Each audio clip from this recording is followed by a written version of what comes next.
step forward. Everybody, welcome back to another episode of the Then and Now podcast. We are back. I'm your usual co-host, C. Diesel, and I'm here with my brothers, Lelouch V and King of the Comics, Professor E, Ethan Murphy. How y'all doing, brothers? I'm okay. No, that's a lie. That is a very strong understatement to where I am because that PlayStation showcase was fucking god. Oh, okay. So I wasn't sure if it was going good or bad. Yeah. Like, oh, that's not a shot. That's a mark. Like, they did a fantastic job. Good job, PlayStation. Rest in peace, Xbox. As my boy OG Big Blurred said, it was fire. We're gonna get into it when that is not going to stick, bro. It's like, too late. We got our producer Andres, birthday boy Cito in here. So good, he agrees. Real quick, it wouldn't have stuck if you hadn't said anything, Otis. Because you said that, you put a big old hanger lantern on top of that joint. He's heating up. We're gonna let that go. Yeah, guys. So we're gonna be doing a separate video. Wait, I'll get say nothing. I'll get say nothing. Oh, go ahead. Do your thing. Do your thing. No, I'm really good too. I have my big ass box of wings from Jailbird. Maybe Andres knows where Jailbird is. They have incredible wings. When y'all come back out here in a few more months, I'm gonna get a whole bunch of wings for us from there. Y'all will love them, I promise. I know Deb isn't the biggest wing nut, but I promise these are I with love it. wings, so yeah, bring Otis those. Yeah. So yeah, we'll get them. Yeah, but I'm good. Yeah, some freaky ass niggas over here. Wings? I can understand if you said breasts, but wings? Ooh, I like them too. Yeah, like I was trying to say, we're going to be doing a separate video on the Sunny Showcase and get that out to you guys relatively soon on our thoughts on all the heat that's going to be dropping very soon. But today, very special day, we're going to be doing kind of a different kind of topic or a different show. We've done shows like this in the past, but it's been a good little bit. We're going to just kind of be discussing things, kind of treating this like a impromptu POI to an extent. But because it was his idea for the show topic today, I'm going to let Mr. OG Big Blur introduce the topic.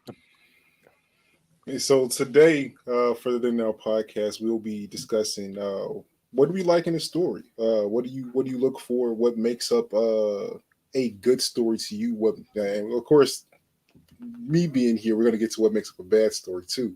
But what do we enjoy? What hits those notes for us individually to understand how we like rate things a little bit better. So when you see our ratings, you kind of get where they're coming from. Yeah. I have a really. There are going to be some things we all see similarly, but there's going to be a lot of stuff that we all see differently. So I'm excited to get into it. No joke. So I mean, for one thing too, there's full disclosure here. We are all three of us have created some comics created works under our belt, created some stories. We know how intense and rigorous and agonizing it can be to try to be a storyteller. So where we're coming from is not a place of shade. We're not trying to bombard or hit up anybody or judge anybody. It's coming from a place of love and understanding.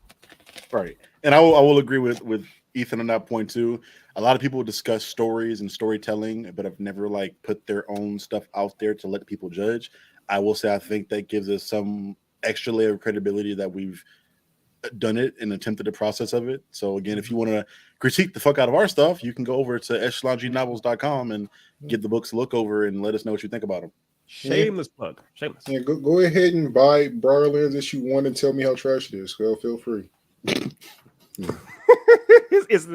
I just showed that to a coworker, one of my managers, 2 days ago. He was digging it, so it may land him a new contract. So yeah, it's not trash. It's not trash. So let's because I feel like with this topic in particular, there's a lot of different parts of it because you have like different genres to different things. I think you expect different things from different genres, but I guess as an overall summary, what do you guys tend to look for in a story? Like, are you going into it for pure entertainment? Are you going into it for like educational value, or what's the future over OG? What you got? Yeah, so for me, it's all about entertainment value. Whether it is educational, whether it is informative, whether it is just a piece of random fiction about nothing. I want to be entertained. I want to be immersed into it. I want to find something to connect to. And I need some. I need to begin, the middle, and the end. Right. I need a cohesive start to a story. I need a process where you are building up whatever the character is or area is that you're describing, whatever. Because if it's a documentary, you can't. I'm not expecting you to personify the fish in the fish documentary, but give me a idea of where I am starting at to understand this journey. Give me an idea of what you want me to learn, and give me a conclusion that makes sense from the first two things that you gave me. That's the basis. But if we're talking about a series or a movie specifically, to narrow that scope a little bit, I need characters that are at least somewhat relatable, that seem real, that makes sense within whatever narrative you're building. I need motivations from them that seem candid to the character that you presented to me. I need a solid protagonist and antagonist, and I need the I guess strong sense of character. I guess but no, more so than anything, like I need characters that make sense with strong motivations that drive the story. Like that's usually the biggest thing for me. So what is your priorities lie in that sense then? Because obviously not every story has all these things 9 times out of 10. So you kind of usually have to, for like settle, I guess, to an extent. You don't have a character and a motivation that I think is viable. Like I don't care about your story anymore. Like no matter what it is. Like even if you're making me dislike the character, or if you're making this character cringy or whatever the character is, if I don't have some type of idea of who they are and a goal that they're trying to attain that makes sense for that character, you lost me. Like it's done. Mm-hmm. Okay. Yeah. Go ahead. My bad. No, I think what he's saying too is that there's an old fallacy that people sometimes think that a story has to have likable characters, quote unquote. And likable isn't necessarily the most appropriate word. People, what they mean oftentimes is interesting. Interesting characters doing more or less interesting things, or things we want to see. Like Walter White, for example, in Breaking Bad is by no means a likable character. Or Al Pacino's character, Michael Corleone, in Godfather, is not a likable character. None of the people in this show, like Power or Hustle and Flow, or what's that? Not Hustle and Flow. The one what's the one? No, Hustle and Flow.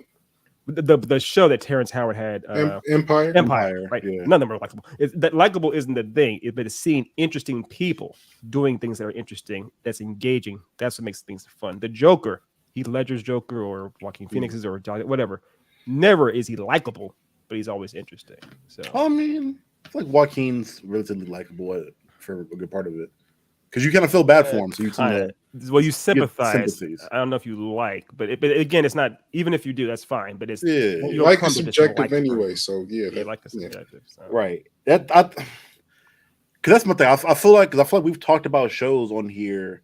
Like obviously, we have those standout shows that have these elements of the outstanding character that we all can agree that we enjoy. We talked about them, like from something like House of the Dragon to Arcane. We've talked about these kind of things.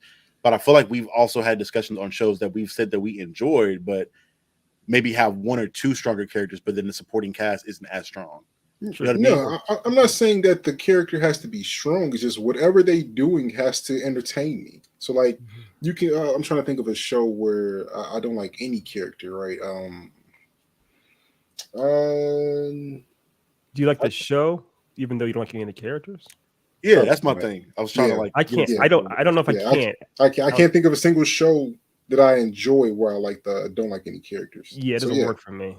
Because I'm trying to think of a show. Basically, I'm thinking of a show that I don't like. Yeah. I'm trying to forget those.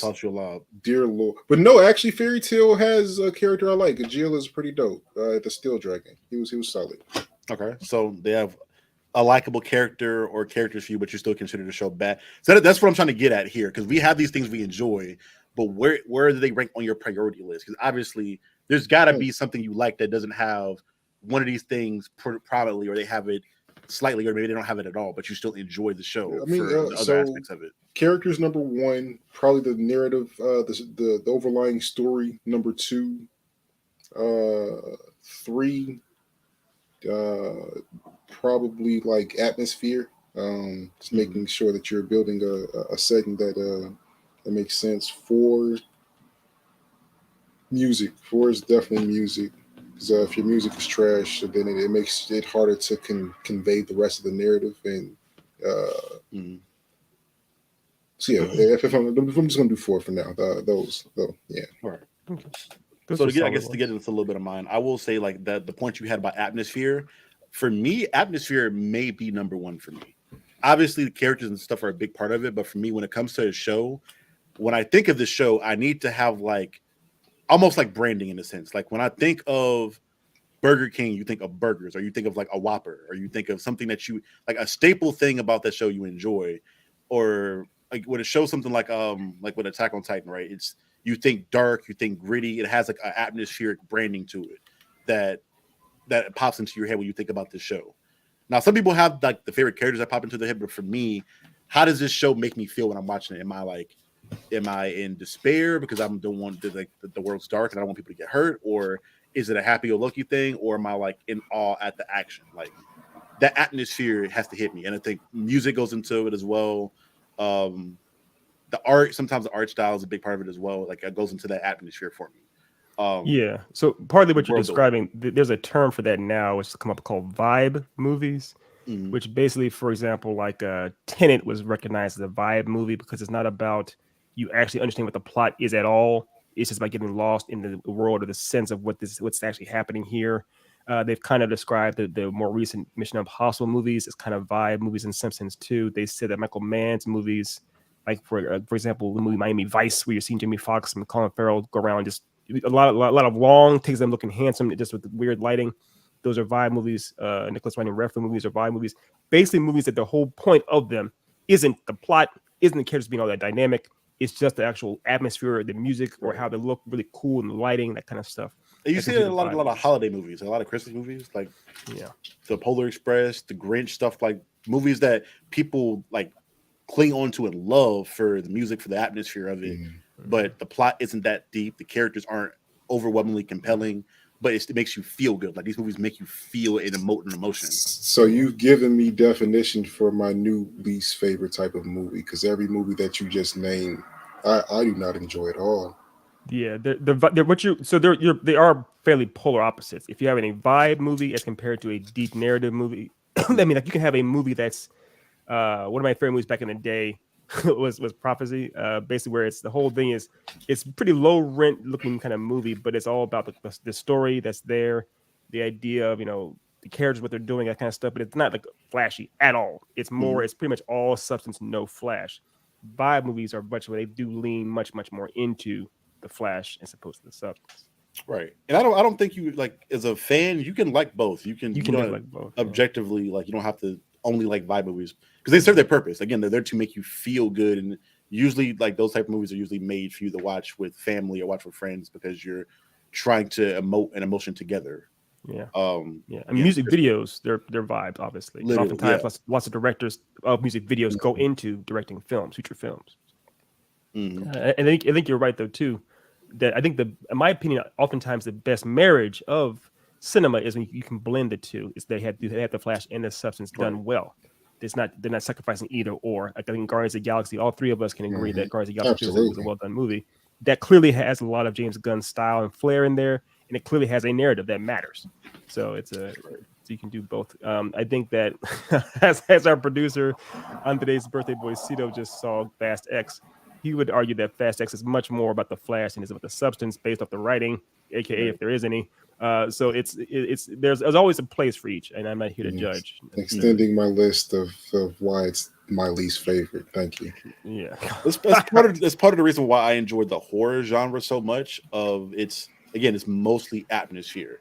Like you have some movies like The Exorcist or like the classics where you'll have a compelling narrative or a compelling character that stands out, but first and foremost with horror, it's a vibe, and they're building an atmosphere of dread, of despair, horror, things like that. And those movies make you feel it's memorable. Like Otis talked about. Otis isn't the biggest horror fan, but he says to this day, The Exorcist fucks him up. Yeah. To this day, it feeling sticks with you for the rest of your life potentially if it's done well. I completely agree. And I can't think of like there's maybe action movies can have that similar effect, but there's not too many movies I can think of that give you that feeling that hard. I completely agree. I completely agree. For me, what I've realized about my relationship with horror movies, like if they don't give that intensity to a certain level, like I'm now numb to it. Like you have to have that dopamine hit as hard as I did when I first saw The Exorcist, or when I first saw The Sinister, or Hereditary, or trying to think of another movie that really just like made me like Goosebumps. Yeah, not Goosebumps. No. I don't mean. I know. I'm joking. I'm joking. Yeah. I mean, honestly, reading some of them Goosebumps books back in the day, bro. There's like 3 of the episodes that really, like the mask episode, really fucked me up when I first saw that. So that's what we get into with mine. When we get to my numbers, but the reason that mask one, I know why that one works so well. But we'll get to my choices for storytelling. This is a good segue to it. Go ahead. Yeah. All right. So mine is, I'll go and put it up here. I've talked ad nauseum to Otis and to Dev about this, and we'll do a full blown POI about it. I just talked to my protege Zaire about this today. It's something known as the promise of the premise. Long story short, it just means that if you set up something that's the inherent framework of the series or the movie or whatever it might be, you need to deliver on that. So, for example, I know it's a bad example, but just bear with me. They had the movie Batman v Superman. The premise was that Batman was going to fight Superman. If Batman never fought Superman, you can say, oh, how subversive, but also it's like, I paid top dollar to watch this fight go down. It didn't happen. Or you can say, well, I wanted to see this fight go down and it was disappointing. Therefore, it didn't deliver. Therefore, I want my money back, what have you. Or going back to Fast X or Fast and Furious franchise. # winter is coming.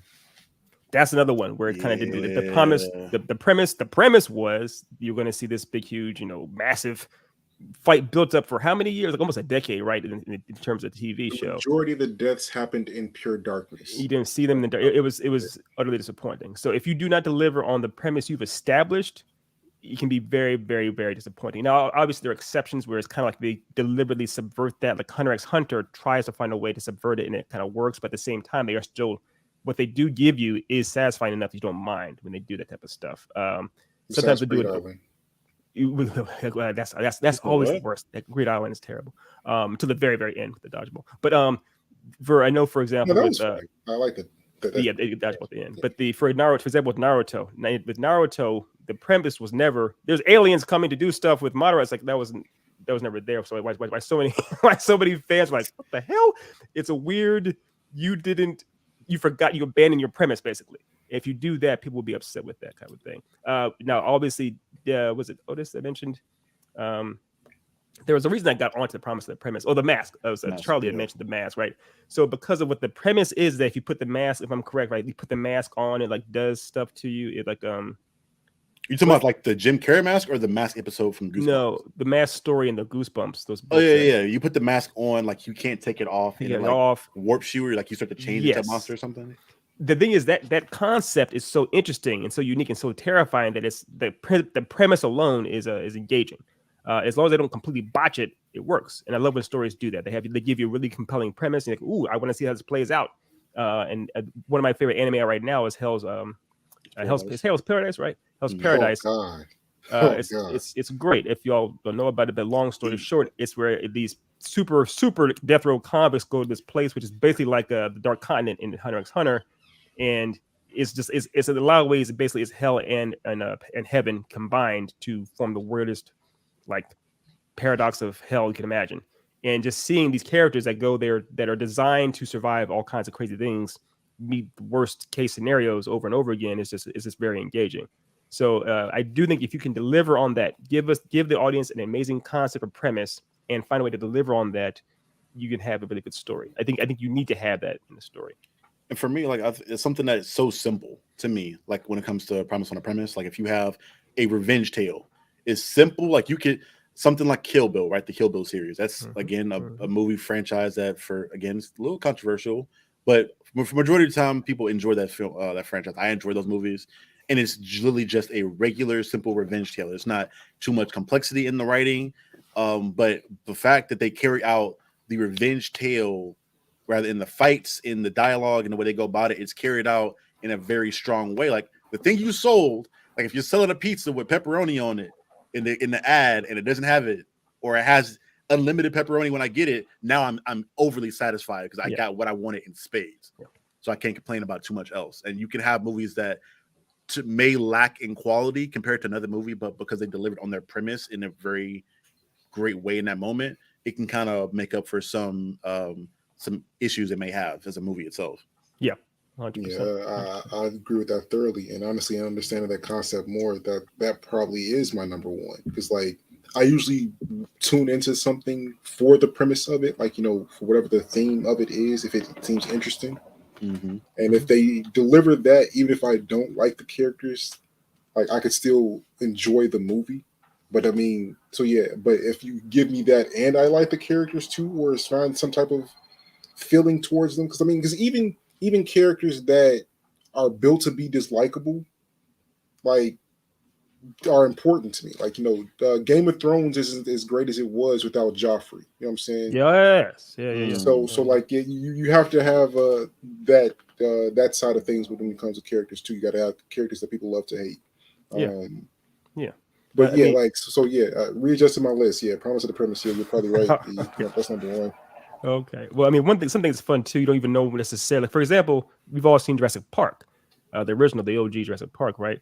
You have a amusement park where you're trapped with super mega dinosaurs. Obviously, you want to see a T-Rex. They delivered the T-Rex. You want to see them encounter it and deal with it and survive it. They did all those things, which is why it was so popular, which is why it worked so well. It's the things you don't necessarily think about it, but on a subconscious level, they're very present. You actually want to see these things happen. And when they don't happen, you feel what happens inherently is you'll feel disappointed. So you never want to disappoint your audience, essentially. Okay. And so moving on to my number 5, it's kind of tangentially related to this. It's something Otis and I talk about all the time too. I think Dev and I talked about it before. It's definitely used when it comes to, like we just talked about with the WWE storytelling.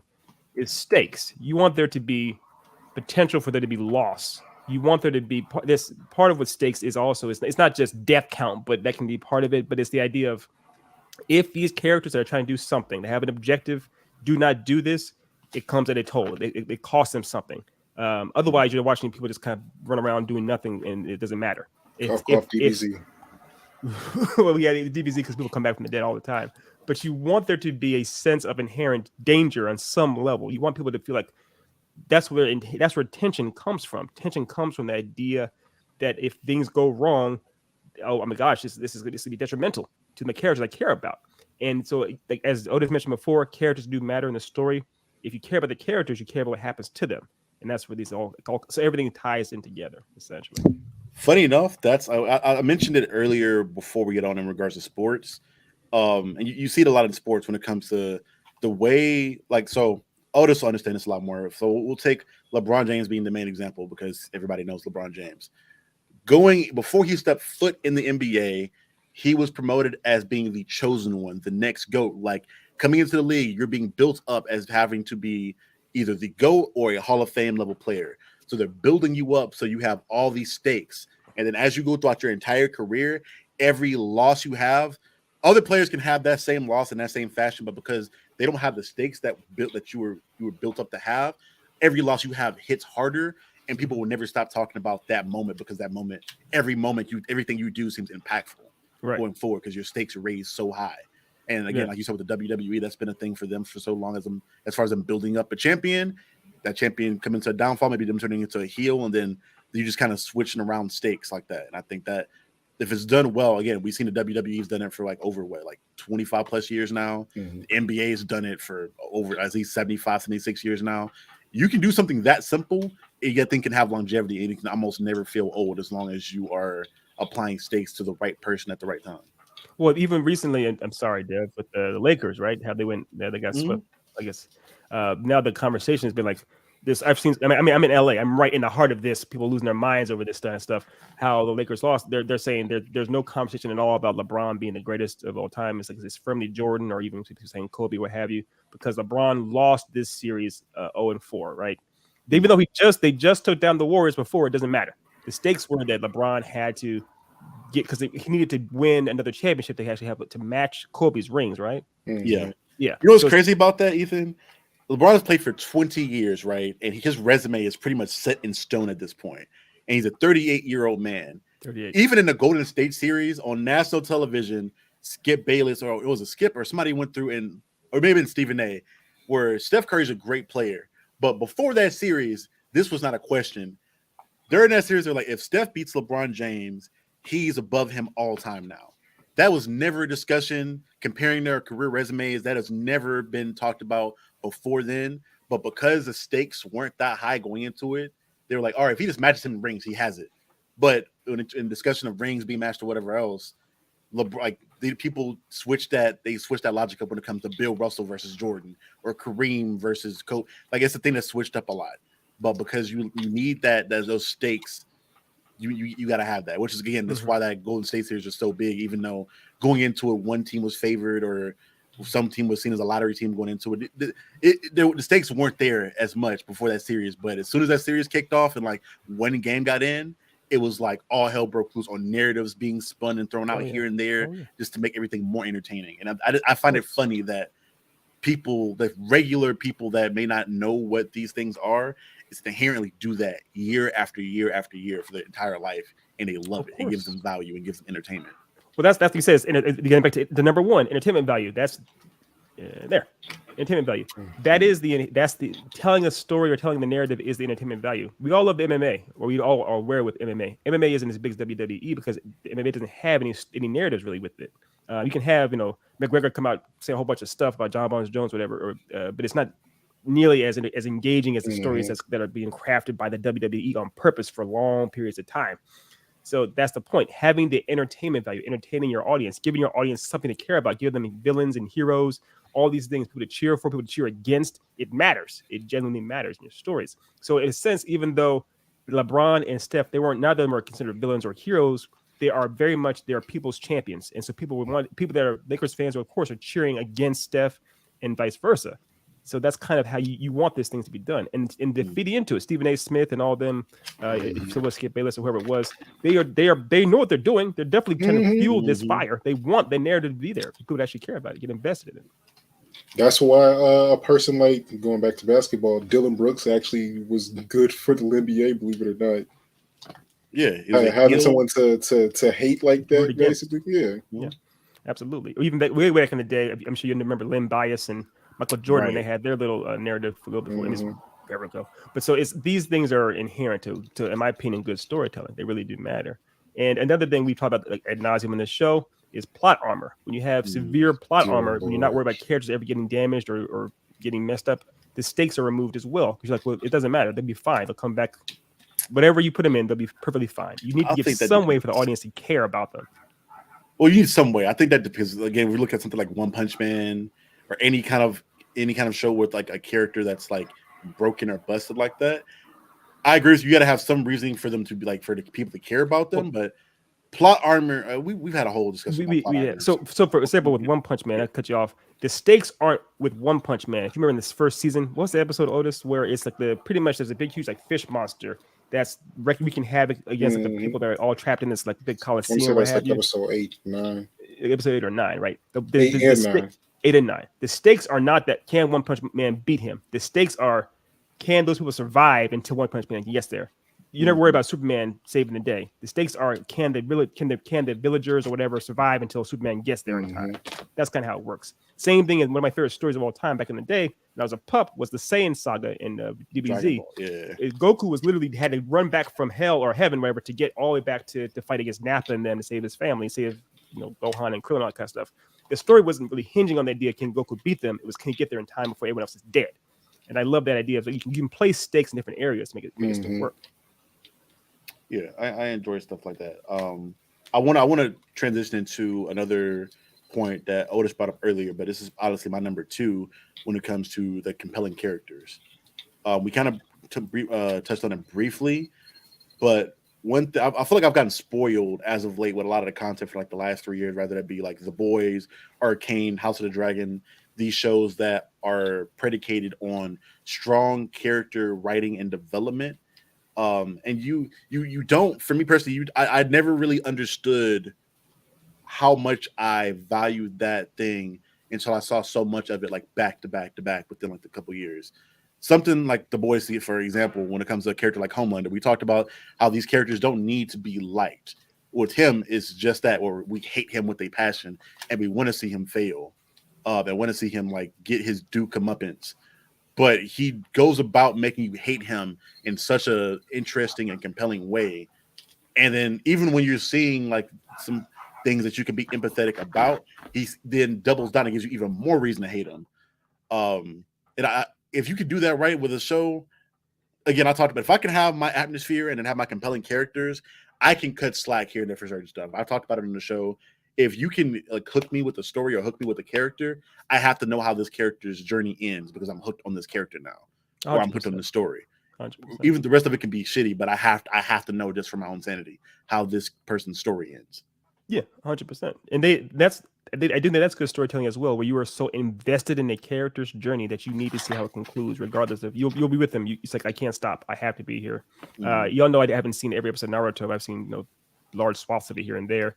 I know lots of people were through all the filler and stuff. People watched all 727 episodes of that show because they had to see how Naruto's journey end and Sasuke's and all them journey end. So or One Piece. That's the one that is, I don't even know. Literally. That's the funny that thing, now 1,200 or something? It won't end. It just won't end. Yeah. The funny thing about Naruto, we talked about it before. They've had like different ebbs and flows of like all these points we talked about. They've done them great at different aspects, and they've done them terribly. Like the best thing, we talked about it a million times on this show when it comes to like fight scenes or introductions. The premise thing when it comes to Mamoru Uchiha, how they like introduce his character subtly and slowly builds him up, and then had that dope ass intro. To me, that was like Naruto at its peak. To me, was when that intro happened. That was like peak Naruto, because you have this broken character that you built up to, and he seems like the final thing to get past until we know what happens after that. And then like 100 episodes later, they fuck it up. But even before then, like like just so many things within that just didn't really make sense. But let me not. That's not. I'm not going to turn this into a Naruto teardown. We've talked about it at length. We had other episodes about that. But yeah, when it comes to that, I think with a show that runs that long, I think you just need again have more pros and cons, which is kind of self-explanatory. But every show is going to have that. I mean, we talk about Game of Thrones. Game of Thrones first 3 or 4 seasons, everyone loved it. There were lots of hardcore fans, and of course, last few kind of had some issues, but. You can't deny when it was good, it was good. When it got bad, it got bad. The Simpsons, one of my favorite shows of all times. I cannot watch past season 10. You realize that's literally only less than a third of that season, that series' entire run. They're at season 33, 34 now. It's like still going, and it's still going. So it is what it is. I feel like One Piece. I know I stopped watching around episode 700 or so, but I feel like it peaked at that war arc basically. Yes, it did. Yes, it did. Before you even got the X in his chest. That's hey, no spoilers. No spoilers. Chill out. It's not. I'm gonna get there. Let me chill out. Give me grace. Give me grace. Arc is in that show is not really that. Preemptively saying this. Give me grace. Let me get there. There. I'm saying it's like after this show has been out for longer than he has. Like, yeah, literally. That's literally longer than even alive. Give me grace. Yeah. But I wanted to ask that official question then when it came to like the length of things. At what point do you call it quits on something? Obviously, you can have a show in which a show may have a rough patch, but then have its greatest moment like right after that. So if you cut it off too early, you're not getting that moment. And then sometimes if you're not cutting it off soon enough, now it's dragging, and the perception of it. I call it the Jordan effect, where guy had a really short, compact career in which he had nothing but greatness in it, and he cut it off and ended it right before any crazy mess ups. He like. Again, going back to LeBron, I always go back to basketball. That's the easiest thing I can reference. In 20 years, you have a lot of room for error in 20 years versus 15, really 14 if you count the break in the middle. So that's, you know what I mean? Something like that. If you can have a perfect run and it's shorter, that could be more appreciated than like a longer run, but as a multiple plethora of moments versus the short compact one, right? Yeah. So my question to y'all then is should it be quality over quantity? Yes, always. Okay. Always quality over quantity. Okay. Yeah. See, I agree, but with the caveat of with the thing that's running longer, how much quality am I getting? Because obviously you're gonna have a lot of dips in it. But if I'm in like a long, like with One Piece, right? It's a 1,000 episode show. If I'm getting 600 to 700 episodes of quality, I'll take that with the 300, so episodes, because a majority of it is good. Sure. No, but it's crazy. And that's it's fair. It's ebb and flow. There's never always relationships. The thing is about like 400 good episodes of One Piece out of that 1,000. Yeah, it's a fair assessment too that you made. Like, when do you call it quits? I mean, let's go ahead and be honest. Like, for example, with I think all of us here have watched the Walking Dead series when it was on. Okay, but it dropped it after Glenn dropped. That's what I did. So here's the thing, Otis. Everyone dropped it. That's when literally it's like 80% of the viewership left at that. It was like the beginning of season 6 or something like that. Left at that point. So that means if they followed after, it doesn't really matter. And the show was kind of wavering a little bit here and there before that, but people were still pretty loyal to it. So it's a matter of, like, as your question, when you call it quits, do you call it quits when a big moment happens that you just aren't in favor of? Do you call it quits when you've seen the show petering out for a long time and it hasn't had any quality? Because things are always an ebb and flow. They can always have high moments later on, but it's when do you say I've had enough? It's sometimes too. It could be like, I've seen this show that I like a lot for such a long time. I'm just over it. I just don't need to see any more of it. So I mean, the other way. The answer for that for me is simple, and it goes back to Ethan's. I think it was your number one, and that's when you lose entertainment value. Once you are no longer enticing for me to see, if I don't care about what's happening next, that's when I'm going to stop your show. I mean, yeah, and the thing is, it's an inconsistent thing. So it's like, it's not like, say, like, oh, at this number of episodes you need to have this many, and I'll continue watching. It's just about how if you can get me to watch that many episodes. You know what I'm saying? That's more so the thing of it. If you aren't giving me more reasons to turn that page or click on the next episode or whatever the process is to continue your story, then that's when I stop. So let's look at it from a creator standpoint. Then, if you have what most people would consider like a bad arc of your story, but you know that you can do better, do you continue? It's like a shooter slump. Do you continue to keep shooting and possibly get the greatest arc of your story possible, like ever, or do you just call it quits as soon as it gets hard, or as soon as it gets bad? I see. Yeah. Again, it's inconsistent because I mean, like, okay, so for a show like Katekyo Hitman Reborn, I don't know if that's a show that either of you guys are familiar with, but it's an anime that starts off as a slice of life and ends up as a battle anime. The first entire season of that show is garbage, right? It's nearly unwatchable. I almost recommend people skipping it if it wasn't so important for the development of the rest of the series. But once you get is it deliberate? Is it kind of like it's set up to be that way? So you No, I just think this is horrible pacing. I think they just, like, the writing team just didn't know what they were doing with that first arc, and then they figured it out in the second arc and was like, "Oh, we're just gonna keep doing this now." Trash. No, it's pretty bad. It's pretty bad. But then you have a show like Goblin Slayer, right? Mm-hmm. That peaked really hard at its first episode, and every other episode after that, you were waiting to get back to that level of epicness, but you just never did. That's crazy though. That's a weird. I don't know about that. There. Yeah, that first episode, I don't know if it peaked for me there. I mean, like, whoa, the shock value peaked for me there, but I don't know about that. Yeah, I'm saying, like, but the thing is, like, no other episode gets you that enticed again for that. So I mean, it I can't really say there's like an exact science to it, but I mean, and it's probably going to be different for every person. But for me personally, like, when I know, it's just when I hit that moment where I just don't care what happens next. But that's you as a viewer, but as a writer though, like, how do you feel? How do you go through that dilemma? Because obviously you have your vision for your story, how it ends. You finish your middle story, part is what people finish hate. The story. Okay, that's what I'm saying. Like, we have from a writer's side, like, it doesn't like you finish the story when the story's finished. It doesn't. You can't even. You won't even know how it's perceived until months, possibly years after it's out, right? So like you're not necessarily in control of that side, right? But like, yeah, you when the story's done, you just keep going. Like, I mean, that's the dilemma. There is what I'm saying. Like, we as a viewer, you want to stop immediately when it's trash, but as the writer, you're like, if everybody's not reading your thing anymore and they think your thing is trash at this point, obviously that can get discouraging as a writer, depending on who you are and the type of personality you have. But for most people, I think that would discourage them from finishing their thing if people are like, "Oh, your shit's trash now. I'm not going to read this shit anymore." Well, once you, I mean, obviously, like for example, we have you mentioned Oda a bunch of times here for One Piece, or even what's the dude's name who did Yu Hakusho and Hunter x Hunter? Otis. I don't remember his name, but you know what I'm talking about though. Yeah, so that cat to the Sailor Moon chick, yeah, that's right. Is he married to her or is his daughter? He's married. He's married to her.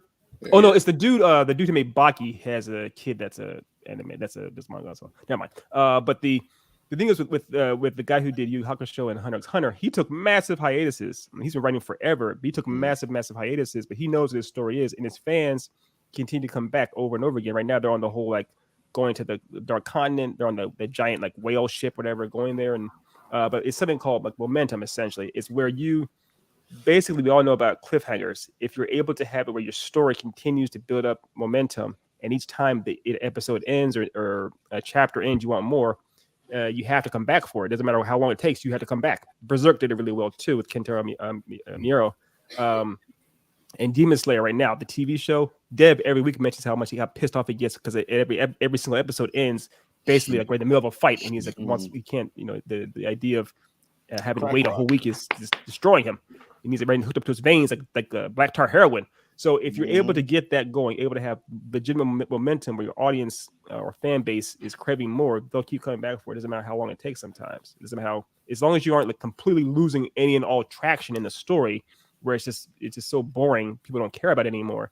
And that's the problem with filler episodes and shows. I know like the original momentum. Yeah. So it kills momentum. The original iteration of Bleach, right? It had that massive, it was like a year or something, a whole season of filler basically because they didn't know what's happening. In the middle of a big fight too, versus Ichigo versus Ukiura, and you had a year of filler.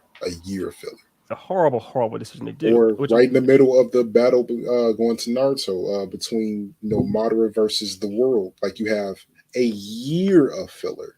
A year. Mm-hmm. It's unheard of. They don't do that anymore. Obviously now with anime they just have seasons, which is much better. And the fans, they respect it, they wait for it. I mean, Jujutsu Kaisen season 2 coming up. They have seasons between Demon Slayer. People appreciate that. It's better to have quality, limited episodes of quality as opposed to constant episodes with mediocrity petered in there. It doesn't work.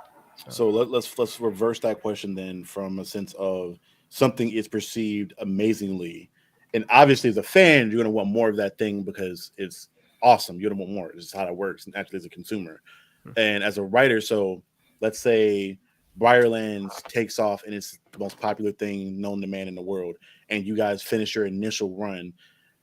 Obviously as a businessman you have that business side of like wanting to produce more because money and all that good stuff, but from a creative, like, do you just trust your guns and just end it there, or do you proceed to try to write more for that story, knowing that you like empty the clip on your first thing? So for if we're using Briarlands as an example, that's a bad one because me and Stan have years of content already planned. Well, let's say once that's done, it's done. Like we'll maybe go to like sub stories or something like that. Because I mean, there's going to be so many characters introduced that people want to see more of those characters as the main plot line ends. Yeah, I'd love to make more of those characters, but when it's done, it's done. Like I don't. Once that main arc of the story ends, it's done. No one's going to convince me to do it. Another episodes, it's over for me. Like it's done. But where it does get tricky, because the thing is, luckily enough, as far as the comic goes, right now the graphic novel for Briarlands goes, you and Stan own the rights to it working with me. But it gets tricky. Like for example, with the Matrix, I'm sure you all know how it came with the Wachowskis. At first, they literally just had one story in mind. That one, the first movie, that was it. That was done. Yeah. That was supposed to be it. And then the studio offered them so much money, basically because they were still working with Warner Brothers. They made 2 more. even though they really didn't have a story to tell, they kind of found one to basically tell overall. And then they said, hey, we're going to do the fourth one also, and we want you guys to come back for it. One of them said, hell no. And then they pretty much said, we're going to do this with or without y'all. And so the other one, I think it was Lana, stuck on to make it. And basically, why the whole point is why the fourth one is so bad, because she's pretty much just saying, I hate doing this the whole time. I'm doing this because I have to. I'm being forced at gunpoint to do a movie I don't want to do. My story is over, but I have to do it. So yeah, it's ideally once you told the story you want to tell, you should be able to walk away and stop doing it. Sometimes you are handcuffed, you have no choice, or sometimes you need the money and you have to try to scrounge around and make a story that shouldn't happen. Well, the Toriyama thing where like he's done with Dragon Ball after like Cell, but they're like, nah, we want more shit. And oh, you're not gonna be a part of it? All right, GT would let people bastardize your creation now. Well, I won't say bastardize it. You still got some good stuff out of that, but it's not your original vision. Yeah. So as like a creator, you're like, damn, do I let them bastardize my life work or my passion? Or do I just tough it out and try to create more stuff? But if you own it, then you don't have to worry about that. But very rarely do people own it though. Like you guys own it, but like that's like very rare for you to own 100% of your creative identity of something. Yeah. Especially if you're creating it and you're trying to get it out to people, you're probably going to have to give up some of the creative identity to get it pushed in front of people. Yeah. I mean, I can't think of anybody that really owns 100% of it. Well, I mean, with what Otis was telling us before, the woman who wrote Demon Slayer, like she said, I'm done, and it didn't matter what is that in Shonen Jump? Demon Slayer? That's Shonen Jump. Yeah, as big as Shonen Jump is, she's like, I'm done. She finished her story and she stopped. She walked away. They couldn't bring her to come back. So I mean, it's like apparently she had enough power. She told her story. Yeah, she told her story, and she walked away. So it's you can, I guess you can do it. I'm not sure what the deal she had with them with Shonen Jump was, but it's possible. But I know for most manga kin, especially, it's like they're pretty much their lives are completely given over to this, and they can never stop. Your boy who did Bleach, it may have ruined. He was with all kinds of depression, and everything doing that, and he had to walk away. He pretty much ruined him for over a decade. And he came back. The Hunter writer, where he's like sick all the damn time. Take a break. He gets sick from having to. Yeah, again, I think it just depends on like how committed you are, or how much you value your story. Like if you can just walk away and not care, cool. You can just walk away. It is what it is. But if it's like if that's your child or that's a story that you like spent, like the guy that wrote Squid Games or whatever else, like he spent all that time, all that effort on this one thing and put a large part of your life into it. I can understand why you're just like reluctant to just let that go or let somebody else take that over. Yeah, I get that because it's. I guess it's the biggest thing too is like if your story, if you feel like Otis said, if you feel you've told the story you wanted to tell, even let's say Briarlands, 20 years down the road, Stan and him have told the story you wanted to tell. Like I'm good, I'm good. I'm done my job, and somebody else does want to tell that story, whether it be a hardcore fan, whether it be the studio wants to hire somebody, whatever it is. On some level, it's like I've given my heart to my content, but it is up to you whether or not you want to let somebody else do with it. Like George Lucas with Star Wars, for example. I know it was hard for him to sell to Disney, but he decided to do it reluctantly, more or less. I think sometimes when your material grows beyond you, I understand why it's okay to let someone else kind of take over. I get that. You realize in our lifetime, all the Batman content we've ever seen has been fan fiction. Joe Finger has been dead since the 70s, so it's like that happens. It happens. So that's another question I would propose, and kind of spinning off of that. How much do you guys value a movie, show, or whatever it may be that obviously has that sense of a personality, I guess, for lack of a better term? Like you can see the amount of care, or like this person's basing this thing off of their life. You know what I mean? Where the amount of care and passion they're putting into something, obviously, like a game, like we talked about with Spider-Man, obviously. Like that first game, you can point to a bunch of different things to show that these creators had passion for this project, and they did this in a bunch of different small ways. How big of a requirement or a priority is that for you when it comes to film? For me, yeah, I couldn't care less. As long as it's good, you can care about it a lot or not at all. As long as it's good, I'll watch it. Mm-hmm. Yeah, I'm more or less the same way too. Quality over anything else. If it's good, I'm here for it. I'm definitely here for it. You're talking about loyalty to the original creator or writer, not necessarily. You've had people before that spoken out against the creations after they've been gone, saying this is it's just trash, what have you. But if it comes out and it's actually still good, it's like, well, all right, give it a shot. I don't know. It's not a like again. It's not a huge priority for me, but it is something that can take something from like a 9 to a 10 for me. It's like with the Guardians movie, like you saw James Gunn put all of his like family, friends, to shit his dog even in the movie. He put a lot of himself within that franchise as a whole, and I think that adds to the personality a little bit. Like obviously you're writing it in your own comedic style, but like putting some of that. It's like, see, for me, that actually took away from it because I couldn't stand his brother in it. Like his brother annoyed the fuck out of me. So yeah. Fair enough. We talked about it in our previous review about the movie. I like that. I like his brother. I like Sean Gunn's character. Well, too though, Dev, is also self-indulgence. Where you don't want to have like, for example, and I mean no disrespect to Adam Sandler, but Adam Sandler for years, doing the grown-ups movies or whatever it was, with bringing lots of his friends in there because he, wants to have much. Yeah, and they weren't the quality was dipping like crazy, but it was he was a nice guy. Want to include his friends and family and stuff. So you gotta. I feel like that was part of the charm of his movies, though. Like all his, it can't be the charm, but also the quality. I mean, we all saw Hustle. All the Hustle was good. Hustle didn't have any of that stuff. It was just him and Queen Latifah, and it was awesome. So it's like again, it's like where do you draw the line? Is it about the quality or is it about family? Well, at that point, that's when you get into something like not quality being subjective, but like how important something like The Waterboy, right? Where we can all objectively say is not the most intricately written thing in the world, but that movie is like hilarious and it's in a lot of people's hearts. And he has all his friends coming in and out of it, and it's very simplistic and simple. And it's not the highest quality film. Job back there. It is right. Job, yeah. And that's like, to me, that's the epitome of Adam Sandler movie. It's fun, it's goofy, it's self-indulgent. He brings all the people into it. It's a better movie, yes, but it's a different kind of movie. It's objectively like made movie, yes. But as far as how like enjoyment that people enjoy it, I can guarantee you that if you made like a poll of people that enjoy The Waterboy over Hustle, people that probably watch The Waterboy in masses and enjoy it more than Hustle, just because it's objectively better made, but people will call this a better movie because it makes them feel better or they have fun watching this thing more. Well, I think the thing is too, this was before like the grown-ups era where so into the woods with this, but the grown-ups era was where it seemed like there was a time when Adam Sandler kind of didn't care as much about putting as much effort into what he was making. With Waterboy, he was still very much doing a character. He was still very much having different sets, different premise, that type of stuff. But with grown-ups, pretty much they're just chilling, hanging out at the rich houses, doing whatever, talking about the kind of stuff. It's like you're not even putting any effort into this, guys. You're just being yourself on camera, getting paid for it. He put effort into becoming Bobby Boucher, bro. Yeah, that was not like it's not Jill from Jack and Jill. You know what I'm saying? How'd you bring that up? But that's again the next question I want to transition to in regards to, or probably maybe the last one. We're getting kind of late here in the show, but I guess it's probably the perfect one to end on in regards to what is considered a good movie.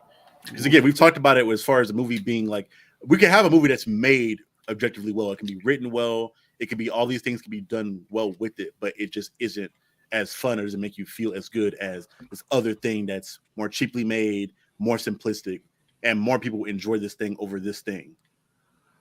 Like it's pretty objective as far as the quality goes, but this thing is just enjoyed more. Why that is?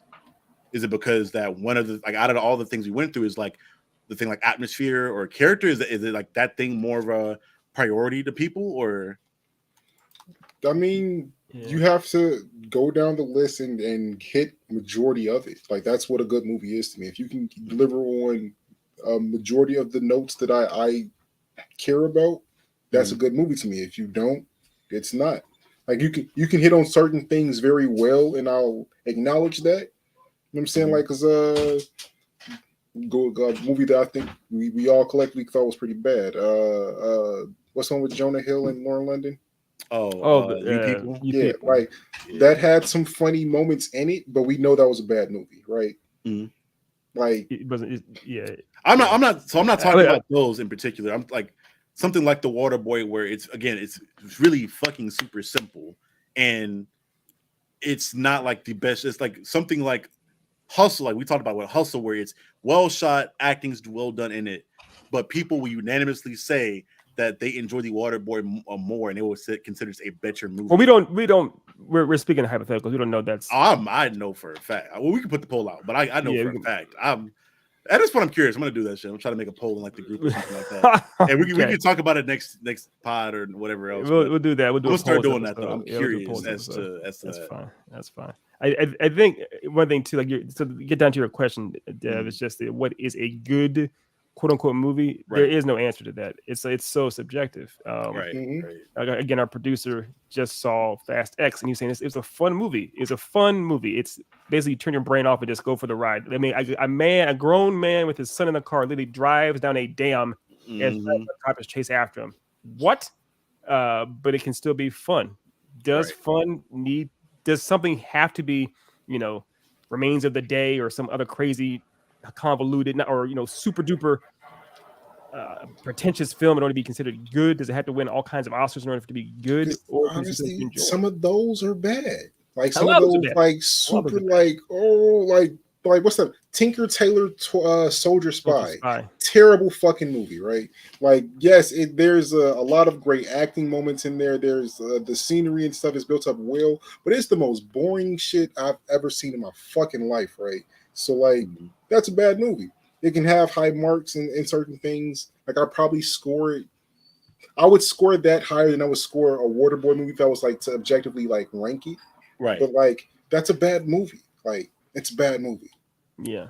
And that's what I was curious for, like getting into the semantics of what's considered bad versus enjoyable. Yeah. Because you'll have people. Cult classics are considered like there's a lot of cult classics that are objectively bad if you're like ranking them, if you're grading them on a legitimate scale. But I would consider them better movies because they emote to people more, and again, they have longevity because people still been watching these cult classics forever. And at the end of the day, I'm like, all right, my goal is to make this thing that people enjoy, that they continue to enjoy through generations. Yeah, it's a very, and that's a much we could do an entire podcast on this one single question right here. There are entire podcasts dedicated to this, the classes and heavy things like that. But I think ultimately, as we went over our list of the things, I'll go ahead and bring it up again right quick, fam. I do think you stand a much better chance at making a good product if it has, entertainment value, right? Responses of character, stakes, atmosphere. I'm sorry, the numbers are off here. The premise, stakes, and momentum. If you're able to deliver on all these elements in it, you stand a much better chance of making a quality product. In the end, it still does matter how you execute it and imagine your own personal sense of taste, whether or not you like these things. But I do think that in the end, being able to execute properly within these parameters, you stand a much better chance of making something people actually enjoy. All right. I'd argue that as long as you do at least one of these things at extremely high value, you're pretty much like you make something solid. At least it won't be the greatest thing, but it'll be solid at least. Yeah, and so one thing you mentioned too was the Waterboy, which is meant to be a comedy. Did it make you laugh? Then it delivered. Oh, hell yeah! We talk about to this day. To this day, yeah, it's still funny. The Exorcist, did it scare you when you first watched it? Then it delivered. I know Sinister scared me and Otis. We were going to ask Mimi what saw it. Oh shit! It's still delivered. So it's kind of like if you're able to deliver on what people want to see. We all love anime. We all love Demon Slayer, right? Did he slay demons with a sword and look badass? He delivered. So it's kind of if you're able to give us the promise of the premise, make sure that we enjoy what we're watching, you're good. You're golden. So yeah. Well, guys, that was a really dope topic. I'm glad you guys stuck with me because it was kind of broad. Initially, I was trying to do my best to like chop it up in the bits that were digestible. Good job. We could talk about it all day. You did a good job, my friend. But again, let us know what your thoughts were on it. Like if you have a particular thing out of the things we talked about that you think is more higher of a priority than other things, let us know in the comments below. If you thought we were just stupid all around and was talking about bullshit, let us know that too. So yeah, guys, do you have any other closing remarks before we get up out of here? You real quick. Producer said water sucks. I guess he doesn't like the Water Boy, or no, he means water. No, he's quoting like the movie. Oh, the movie. Water sucks. It really sucks. Yeah, that was I missed that. Okay, right on. Good job. Oh man. Well, guys, again, thank you guys for your support. We hope for your team support. We have some. Again, I keep saying it. We have some stuff coming. We're going to work on getting it finished at some point soon. Life happens. Adulting is hard. We apologize. My dog's over here fucking with my feet. Rest in peace the next 2 years of Xbox. Yeah. Sony points up, baby. We up. When is Xbox's showcase? It already happened.